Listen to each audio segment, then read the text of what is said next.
Hey guys, what's up? Welcome back to another Fandom Thursday video, and today I'm going to be continuing the theme of telling you more about myself by explaining to you one of the biggest parts of my life, my fandoms. If you couldn't tell by like 90% of my content, I'm very involved in fandom. For those of you who don't know, fandom is the state or condition of being a fan of someone or something, and not a fan of how those just went on. So I am a part of a ton of fandoms, the most prominent obviously being Disney, and I'm not ashamed of that. I'm really a fan of Disney. I feel like their movies are great, their community's even better, and just the overall message and feeling you get from Disney is something that I enjoy a lot, but it's not the only one that I'm in. I'm in a ton of other fandoms, that being Doctor Who, Avatar The Last Airbender, Harry Potter, Lord of the Rings for a short while actually, and most people don't consider this a fandom, but YouTube. I am very much a part of the YouTube fandom. But the thing is, it's not just stuff that I'm into, it's stuff that actually taught me a lot of lessons. So today I'm going to be telling you the lessons that my fandoms have taught me. So starting off big, the biggest fandom that I'm a part of, Disney.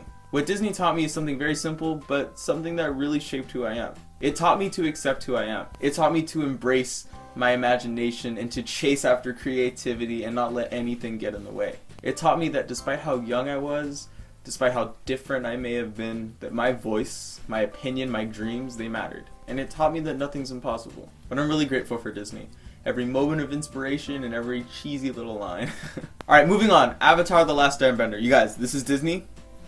This is Avatar. Super close. Avatar The Last Airbender and subsequently The Legend of Korra. What can I say to give this show justice? First of all, if you haven't watched it, go watch it. It is art.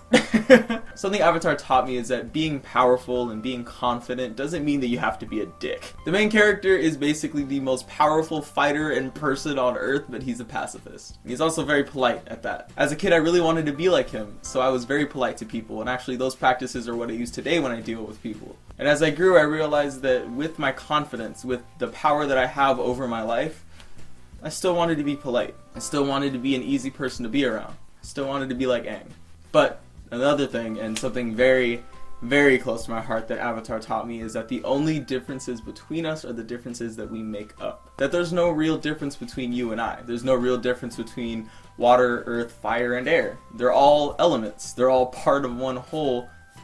They just behave a little differently. They hold different values, and they see the world in a different perspective. And that's true for us, isn't it? We're not different at all. Whether you're 17 or you're 85, whether you're the CEO of a company or working at Jack in the Box, we're all working towards one thing: happiness. Sure, the way we get there may be different. Some people's happiness comes from money, others from religion, others from relationships, but at the core of it all, we're just chasing what makes us happy. It's our unifying factor. We're not different at all. We all just want to feel happy. We all want to feel good. And when you look at it that way, it really changes your perspective. It really changes the way that you treat people, and it changes the way that you expect people to treat you. I find a lot of power in that. I feel like that is one of the biggest things that I believe in. And I learned it from Avatar. Alright, now moving on to the third one. It is Disney, Avatar The Last Airbender, and Doctor Who. I love Doctor Who. Doctor Who taught me something that I really needed to hear. And if you're familiar with the show, you'll know where I got this lesson from. But it taught me that it's okay to change. That at the core of it, I will always be me. I'll always be the same person, but it's okay for my interests to change. It's okay for my ambitions to change. It's okay for me not to be happy. It's okay for me not to be sad. It taught me that my mood changing from good to bad doesn't make me a freak. It taught me that my interest changing from one thing to another doesn't make me indecisive. It taught me that change is healthy. It's expected, and it's what makes us stronger. And I'm so grateful for it. Well, this video is getting pretty long, so I'm actually going to cut it off here. I might do a second half of this next Thursday, but let me know down in the comment section below, guys, what are your fandoms and what have they taught you? I'm really excited to hear this one, so make sure to leave it down in the comments. I will see you tomorrow with a Friday Fun Day, but until then, go do some good stuff later. Psst! Hey, want to check out any of the fandoms that I'm part of? I'll leave links down in the description, okay? If you want to dive deeper into the Disney fandom with me, check out the Disney Amino. It's like Twitter, Tumblr, Facebook for Disney people. It's great. It's so much fun. There's a lot of games, quizzes, polls, posts, art, anything you can want from a fandom is on that app. It's amazing. The same goes for Avatar and Doctor Who. The links for those will be in the description as well. But like, you should really watch Avatar and Doctor Who, guys. Just throwing that out there. Do it. Bye. Oh yeah, subscribe.